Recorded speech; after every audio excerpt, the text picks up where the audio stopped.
That's funny. I'm so sorry about that. I don't know why the chat was disabled. That was strange.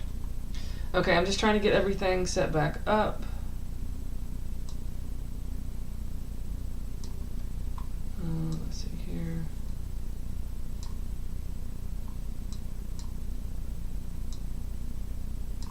That over there, and put that back on this screen, and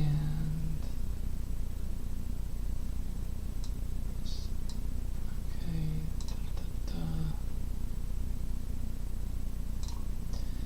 almost done.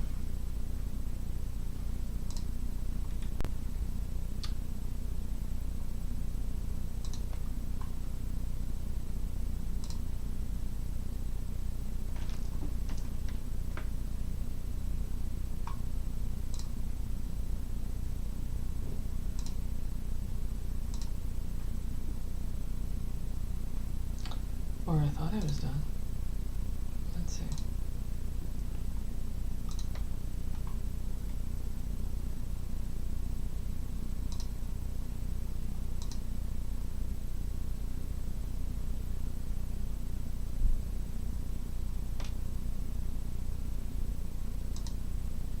There we go.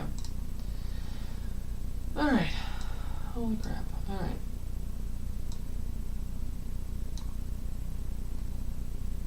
We don't need it that giant, do we?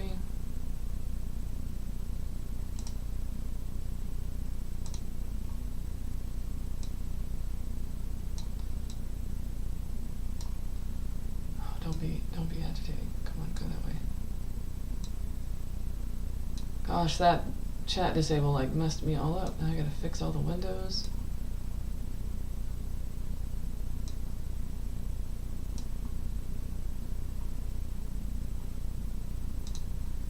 Okay.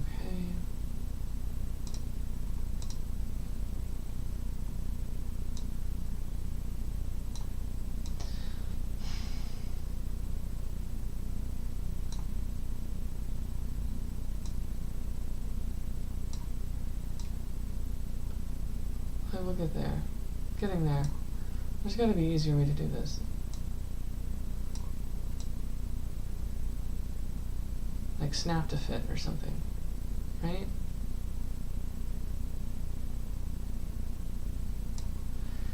All right.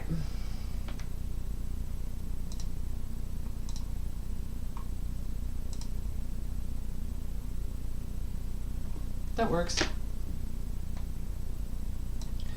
Alright, can everybody hear me okay? Put a thumbs up in the chat if you can hear me. And I'm going to get my second screen set up.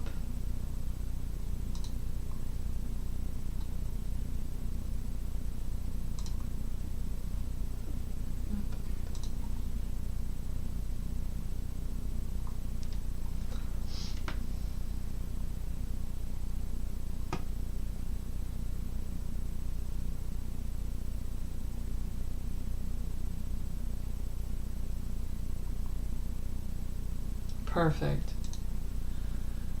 All right. Hey, hi, Death Clan. I'm doing great. How are you?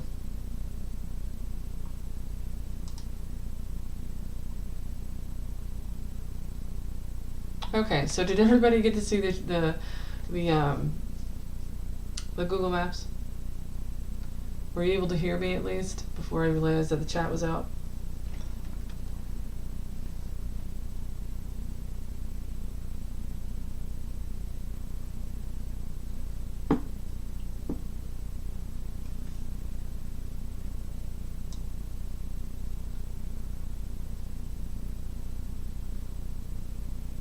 Alright, feel free to like and share the live. It really helps me out.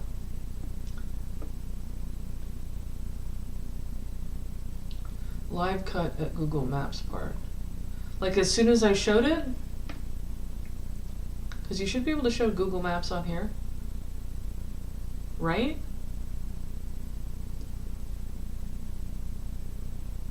I'm pretty sure I did last live.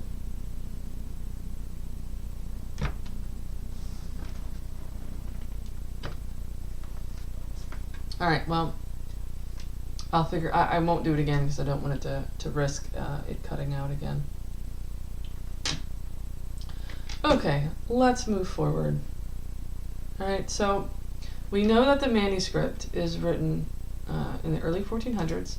We know that the first section is called the Curatorium, and the second section is the Codex Consularium Auster. Okay. But what is the name of it? What's the actual name of the entire book? Does it ever say it? Do we know? We do know. I'm going to tell you. Typically I would not jump straight into this, but I'm going to stay on the naming conventions for now. Yes. Alright, so we're going to go to Folio 66R.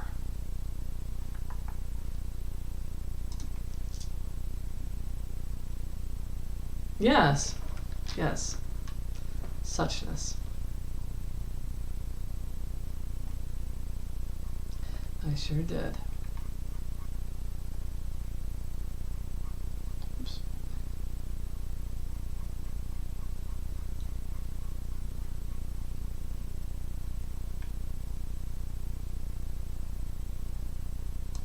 Okay, so here we have a page of text that is kind of just jammed in between this plant and this one, you know, kind of arbitrarily, right?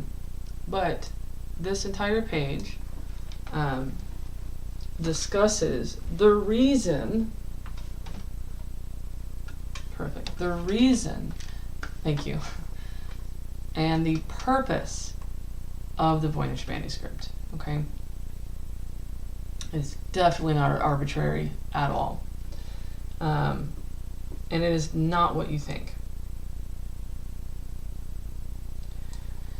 So you have marginalia, notes over here, written in the margin, right? Then you have a main body of text, okay, more than several paragraphs. This one is read left to right as one whole sentence. This one is just vertically, right? This is a really important sentence here because he employs what they call Tyronian notes, okay?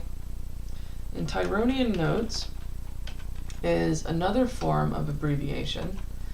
It's kind of like the medieval form of secretary hand, right? That the court, or court hand, courts will use to quickly write something. You know, it has its history in the Romans.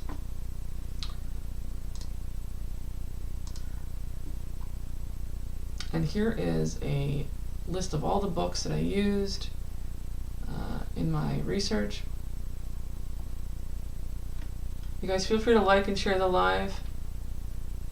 Also, please follow. I come on here a lot to talk about my research, not just the Voynich manuscript, but also the Indus Valley Civilization script and Zoroastrianism. So, lots to talk about.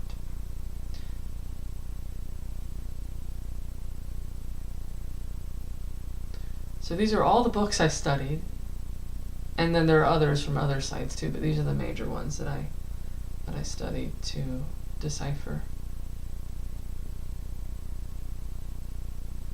and to figure out the origin.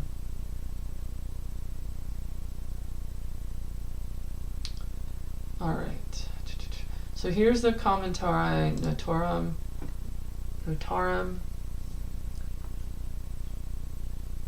And this is a 391-page book on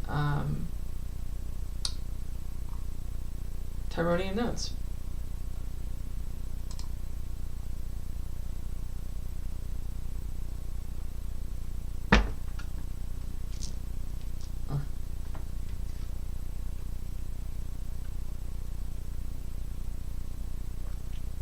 Okay, so here's the big book of Tyronian notes.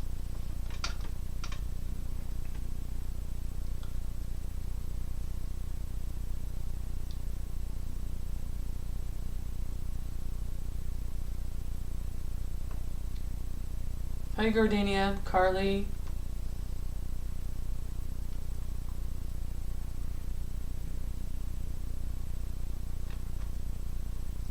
Oh, I'm sitting here trying to scroll in with the wrong button. Here we go. So these are Tyronian notes, okay? And it's a shorthand for all of these words. Now, once you start looking at all of them, you start realizing there is a method, right? And you begin to be able to decipher what the lines mean, okay? So I just took what I learned from here and applied it to the Tyronian note here. Now these two are the Tyronian notes. Everything else is, for the most part, Voynich script. Okay. This and these two notes, okay, and he uses Tyronian notes to represent importance. Okay? This is what's extremely important. That's what he's signaling. So this is the Tyronian note for Liber, and then Talus. Okay, the Liber Talus, the Book of Suchness. So that is what the book is called. The manuscript is not the Voynich manuscript. It's not the cipher manuscript. It is the Liber Talus. And its two sections are the Curatorium and the Codex Constellarium Auster. How cool is that? Cool, right? Now we know the name, Liber Talus, and the two sections. So let's move forward. It's going to be a wild ride, you guys. Alright, so now we can go over the master list of nomenclature.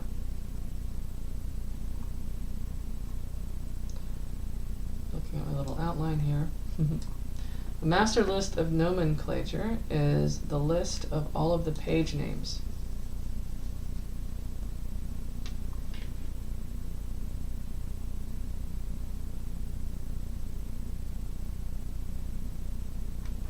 Oh, thank you for subscribing. Hi! Ashes, beautiful ashes.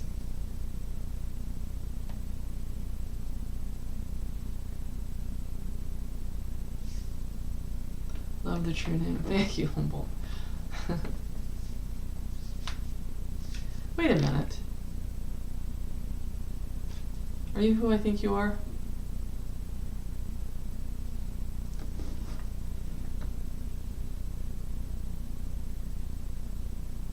I'm not going to say your name, but pretty sure, Ashes, I think you are who I think you are.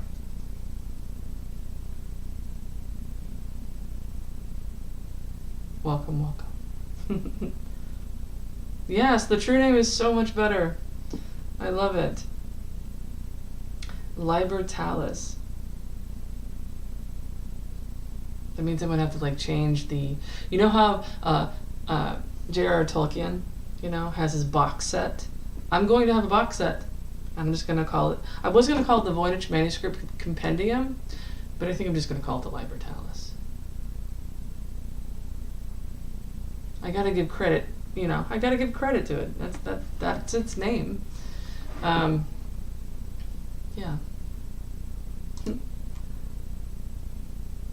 Okay, so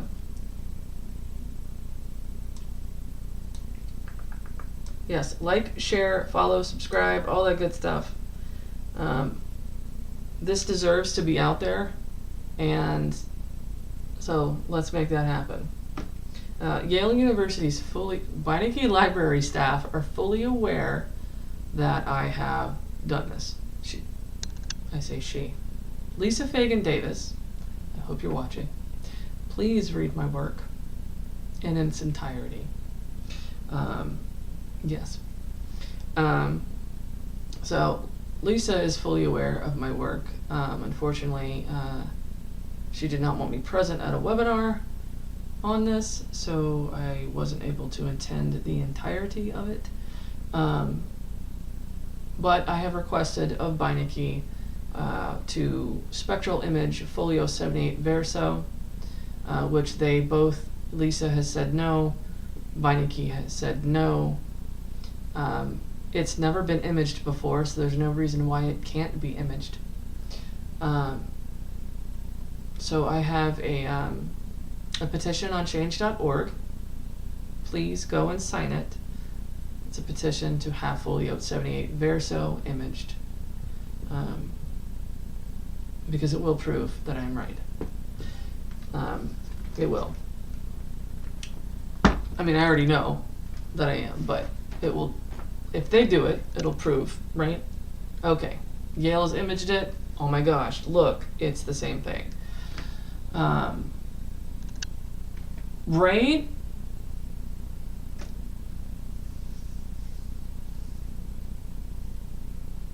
And Ashes, are you my connection on the other place?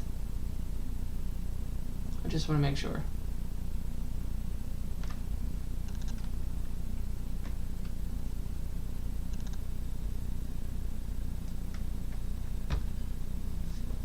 All right. Let's look into plants. Actually, wait. No. We're going to talk about the ordinal pagination system, okay? Because this is where, I mean, I really don't even know if anybody's ever looked into it, but, yay, thank you. And you're more than welcome to share the petition too, because, yeah. I might go back to doing my billboard sign again. So, okay, so the ordinal pagination is not the same thing as the pagination you see at the top right corner, right? This is like 1, 2, 3, 4, 5, 6. Normal pagination.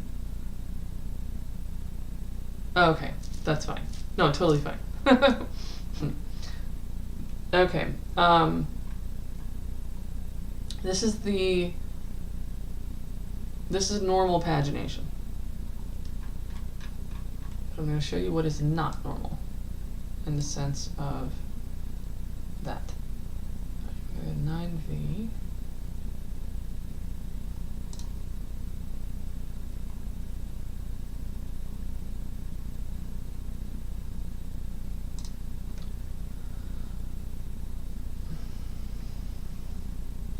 Where is it? I just went blank. Where's my ordinal pagination? Oh, morning widow, that's right. Okay. So this is the ordinal pagination. This is the first ordinal. Okay. This is the abbreviation for primos or primus. Right? Yes, it does. I mean, where do you think these big companies get their stuff from? For the most part, it's not artificial. It's naturally derived, and then highly processed. You know. All right. So this is primus. This is a P with an arched macron thing. Okay, and then M, and then a 9 for US. MUS. Primus. So he notates each end of the ordinal with this ordinal pagination. Okay. So you know everything preceding that ordinal page number belongs to that page number. Does that make sense? So everything from Folio 1 Verso, 1V, all the way to this page is the primus section. Okay. And then it's every 14 to 16 pages is an entire ordinal in the curatorium, the herbal section. That changes when it gets to the Codex Constellarium Aster section, the astrological section. It completely changes. It can be any page, right? It's not 14 to 16 pages.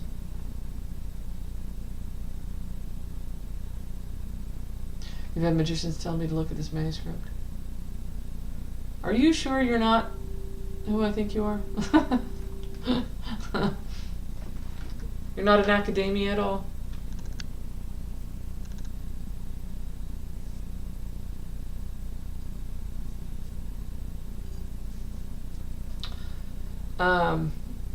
Okay.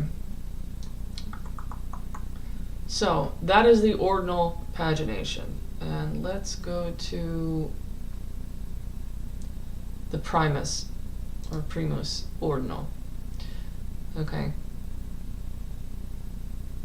I have translated it. Some of it's a little choppy because it's choppy on purpose, right? There's a literal translation, and then there is the implied translation of the decipherment, okay? It's choppy on purpose because he's trying to make it look very the same, right? Plus there's also the foreign language aspect, which I haven't even gotten into yet. When I say foreign, foreign to him, not to us. You study ancient Greek with Dr. Amon Hillman. That name sounds familiar. Amon Hillman? I feel like I've read that somewhere.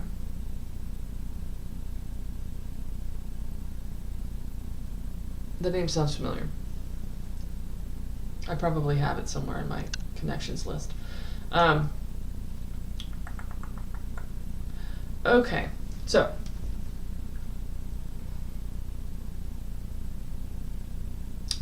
now we can't go with the ordinal pagination. I have to identify the plants with you guys first. Okay, we'll do that in a minute. That's really neat. Ancient Greek. You know, I like to follow the Koine Greek, like news articles and things like that. There was this one kid who was able, I think it was Koine Greek. Yeah, it was Greek. Right. Yeah. Anyway, he read a scroll using AI. The artificial intelligence was able to find the text inside of a really old scroll that they were not allowed to open because it would destroy it. So that was really cool. Okay.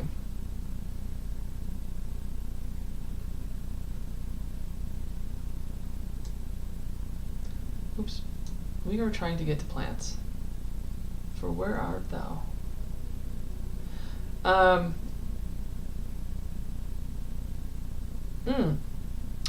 I haven't gone over the paleography. How could I skip the paleography? Alright, so the first plant in the Voynich manuscript is the olive tree. He even mentions it in Folio 1R just prior. Olaceous. Okay.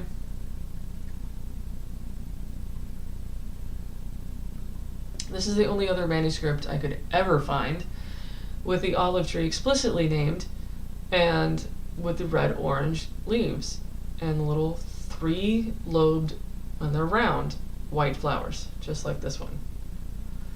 Okay. And look, it even has the wide base with they even do kind of like the hatch marks that he's trying to convey here. So,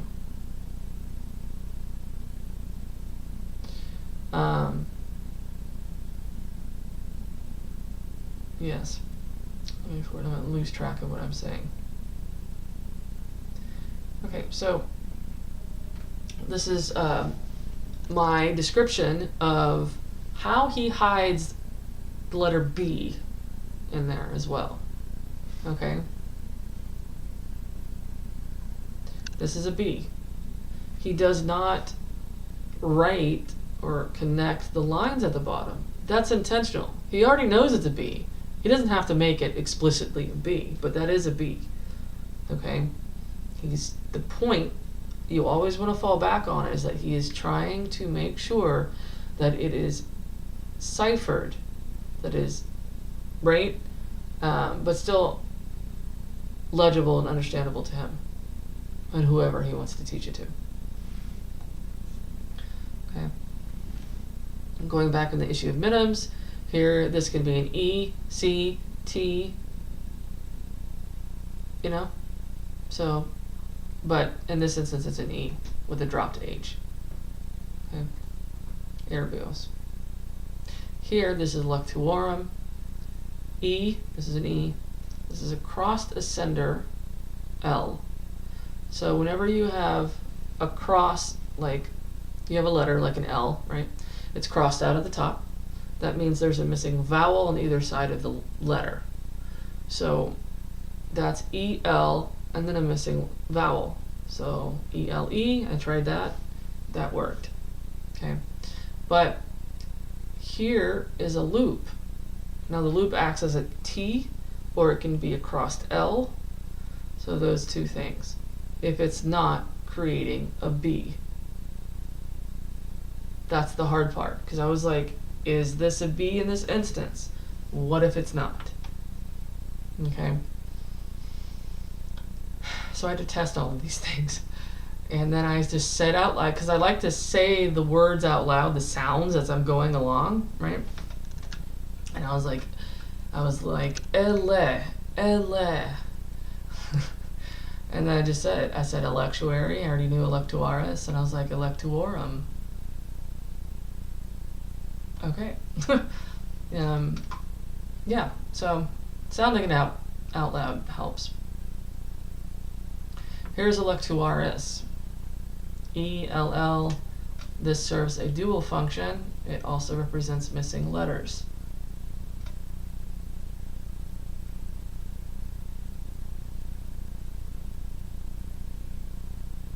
Oh, that's smart redacted. I like that. And so this is also TT in other words, right?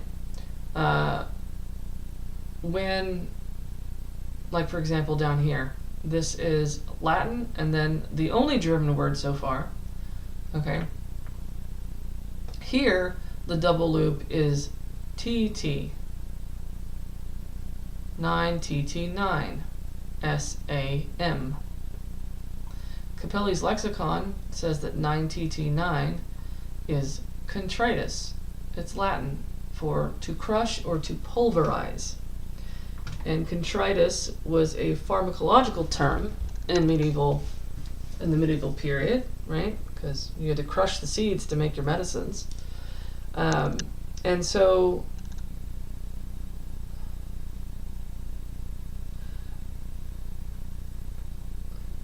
so that is literally what this is. 9TT9. Contritus. So this is the German word for seeds. Samen. Okay? Instead of a macron, he uses the Swiss German convention of doing a backwards flourish for the EN that's missing. Excuse me. So this is literally telling you to crush the seeds. And this phrase occurs often throughout the manuscript. Where his writing would be a stylized choice. I do the same thing. Certain phrases or styles have my own internal meaning. Imagine being a scribe, developing an internal language. It seems so natural. Yes. No.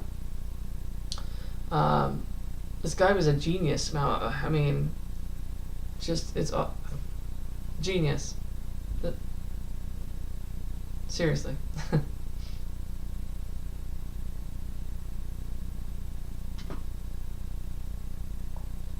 Alright. So my two sources that I relied heavily on are Martin's Record Interpreter and Capelli's Lexicon Abbreviturarum. Capelli was my main source, simply because he has everything in its own handwriting, right? It's not typed. Martin's Record Interpreter is typed. It helped me in, word choice or whatever, but not recognition of what I was looking at. So let's go back to favorites. And I'll show you what I mean. Also, feel free to like and share the live. No online viewers yet.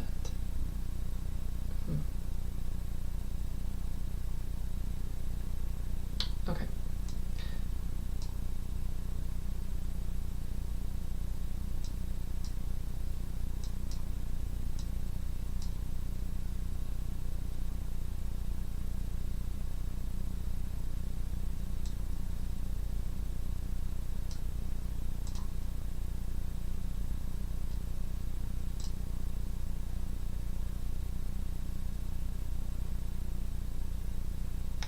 Okay, so this is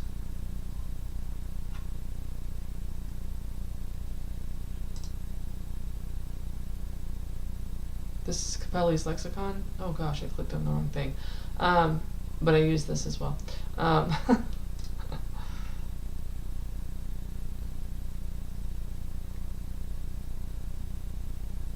Feel free to like, share, and follow or subscribe.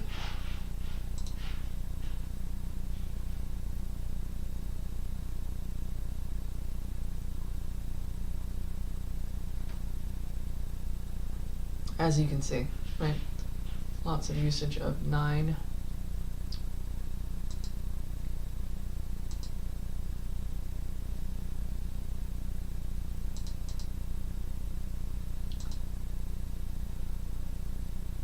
Wait, what?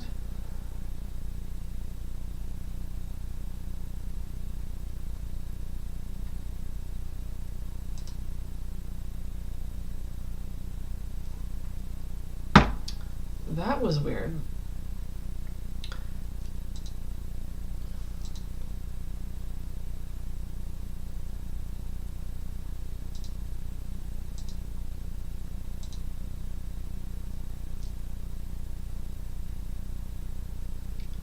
The strangest thing happened. It went from the C section to the D section without the title page loading. There we go. Okay. So, here we're about to look at 9TT9 directly.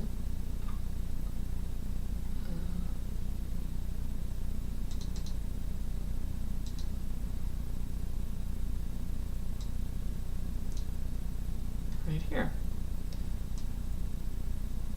And there it is, 9TT9. See how it can be also written with a superscript 9? It still means the same thing. Here you can actually see that this scribe dropped it down, just like we see here in the Voynich manuscript. He drops it down there.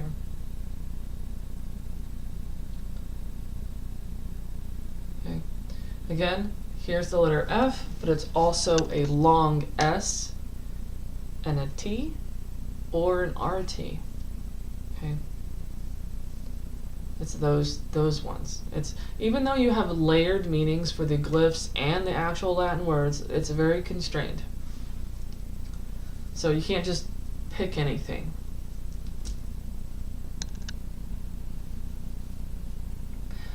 This is when I realized I was definitely on the right track.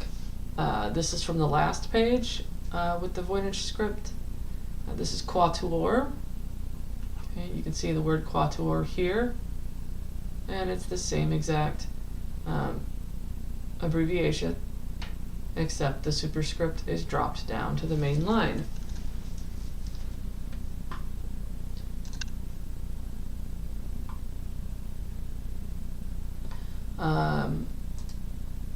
Another thing here is the use of said. Okay, originally the word said, which represents however, but, also, in addition, furthermore, moreover, all of these, right? It used to be set, right? Which was written as an S and then a 7. Now, as said, it was a corruption. As said, it's written as S9. And since I figured out that these are not D's, they're S's, this is S9, said. This sign here is est, E-S-T. Okay. Here we have Capelli say the same thing, E-S-T. This is the same sign, except the author of the Voynich, excuse me, the author of the Libertalis, winky face, puts the E there and just loops right there. It's literally the same sign. It's est. Okay. I talk about the cross descenders, how you put a vowel on either side of the consonant letter. And here are the Tyronian notes, which I was discussing earlier, about how to read them, and that's how I figured out what these meant. So this is preus, liber, tempus, potens, ad hoc, or ab his. septis, talus, talae. Okay.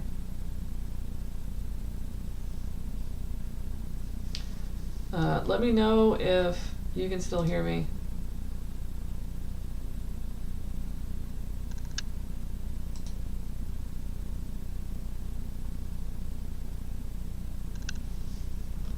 I want to make sure everybody can still hear me.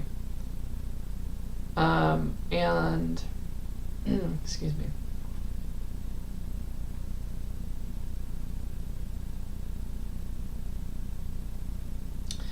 So here is the first anything that I really translated, okay? Even before Folio 1R. And that is figure 33 and figure 34. They're on the same page, side by side, okay? On Folio 65R, because this is one of the first plants that I identified. Actually, it was the first plant I identified. What am I talking about? It's the very first plant I identified right here. Oh no, you're good. I don't mind questions. In fact, I really enjoy just like y'all chatting. It lets me know that y'all are really engaged, you know? Okay, so here's our first crazy looking plant. Okay. 65R. Recto means it's on the right side on the front of the page. Verso would be the back side of this page. All right.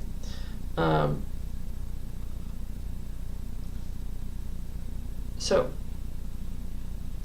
if you had a guess, what do you think this plant would be?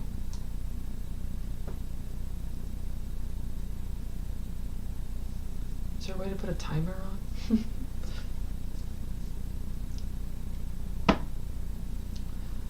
I'm going to do a 5-minute timer, okay? Echo, set a 5-minute timer.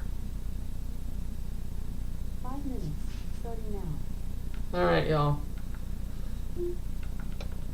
You have 5 minutes to identify this plant.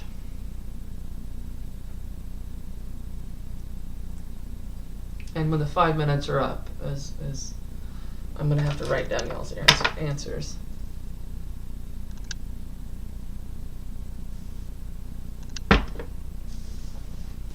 Nope, not a fern.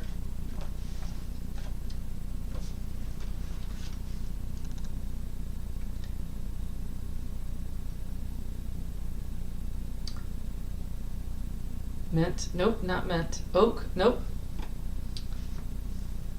I'll give you a hint, it's not a tree.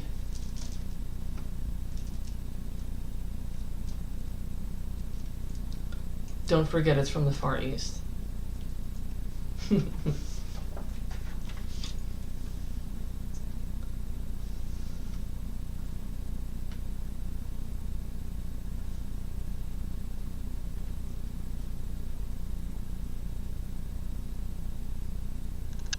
The spikes are scary, right? It's very spiky looking.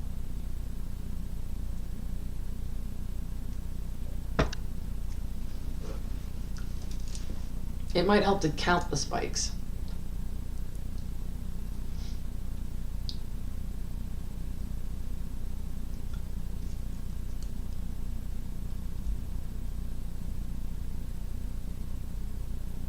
I think I'm gonna do this plant quiz again. This is fun.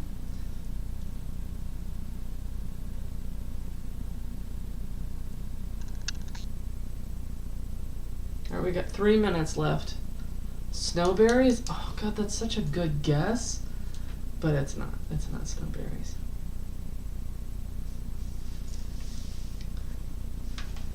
Okay, so I'm gonna give you another little hint. They're not berries, and those little structures are all connected. They are connected into one thing, so they're not separate.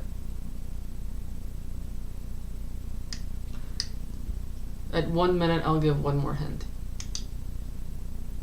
So you have 2 minutes and 30 seconds.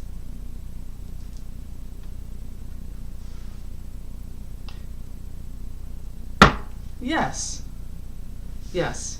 It is anise, if I'm saying it right. Star anise.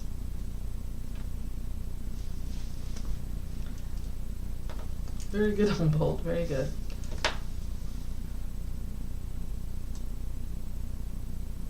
And here we have echo and timer.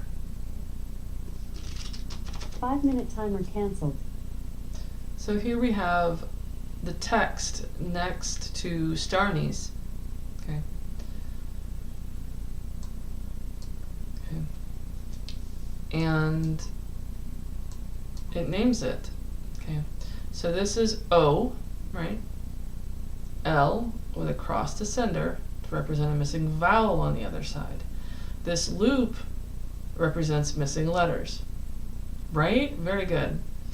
So we have O-L, possible E, O, U, A, something, and then a loop. So it's O, bad artists, hush. No, no, no, no. So olei is the word we're looking at here for oil. O-L, and then a loop for missing letters, so olei. Anise, okay, this is A and an N, and this represents I-S as well, East. Okay. This is Sedaris. I don't know why yet. I don't know why he puts an A there, but he does. It's Sedaris. Okay.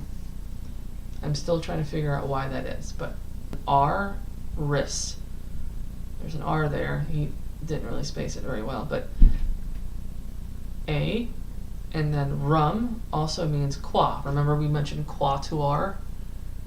So rum, the sign for rum, can also mean, so Aquarius, the water sign, is associated with star anise.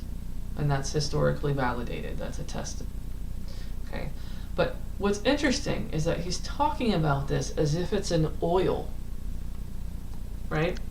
So he's not saying olive oil. Now we have anise oil, star anise.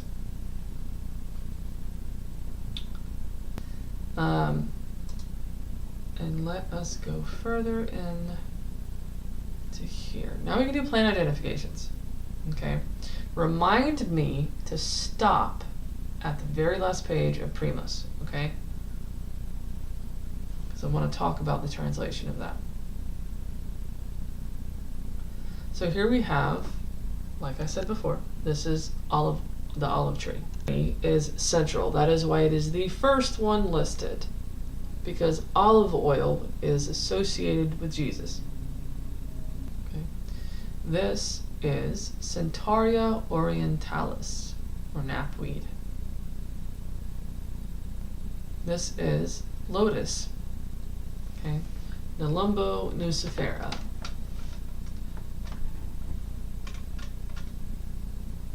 You can see the roots.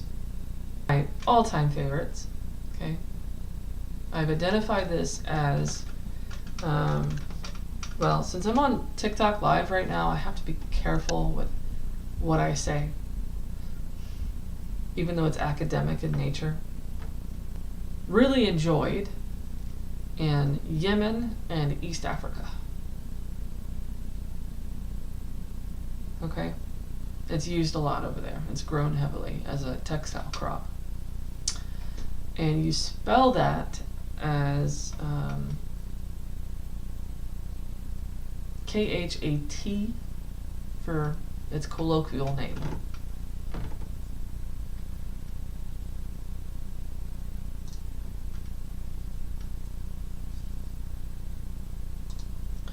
And this is the plant that I've identified as the original Haoma of Zoroastrianism and Soma of Vedic religion. It is this one. And unfortunately, it's been used inappropriately for a long time. It was only ever supposed to have a ritual function, a sacred function.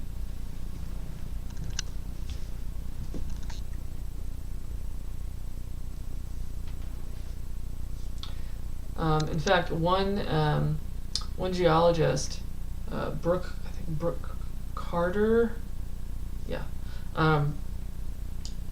in the 1950s, Background shadow art. What? Oh, behind me? The one geologist had said that it grows in eastern Afghanistan. That there were reports that it was. So that is in the original area of where Zoroastrians and Vedic people are from, or were from.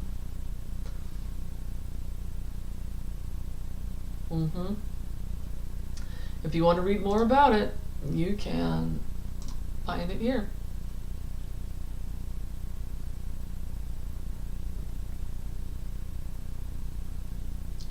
In my book, The Sacred Mountain of Haoma and Soma, Indo-Iranian Mysteries Revealed. That's on, this one's on Amazon. I think there's paperback and ebook. I always suggest getting the physical form, simply because it's just, the print's better. I can't stand Kindle.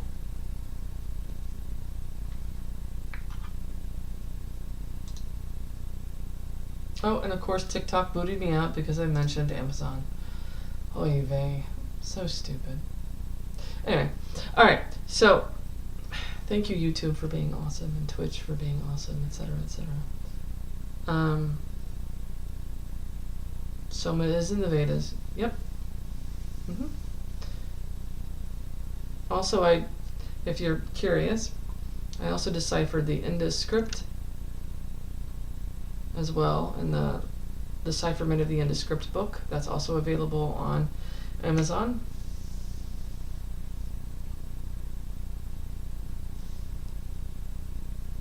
I've noticed that Twitch, although I am streaming on Twitch and Facebook, it doesn't like correctly count the viewers for some reason. It's weird. Yes. So the Manuscript is also, I also was able to decipher that as well. And that's really cool. We'll go over that another live.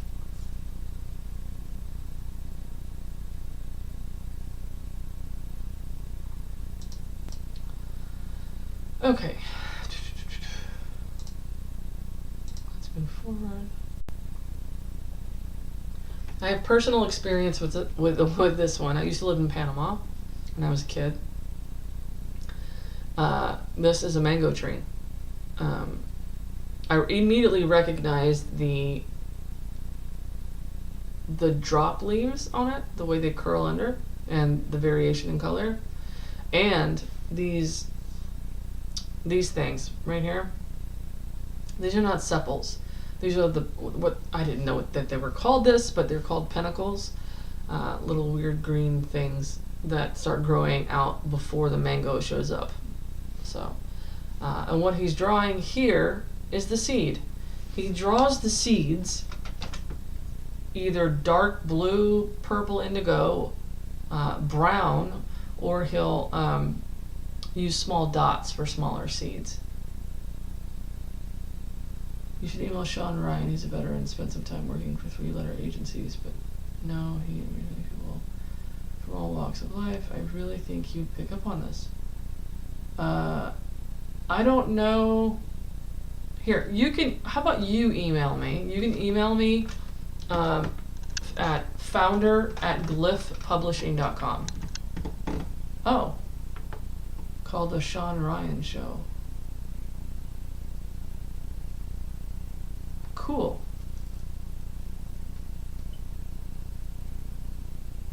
Sean Ryan Show. Nifty.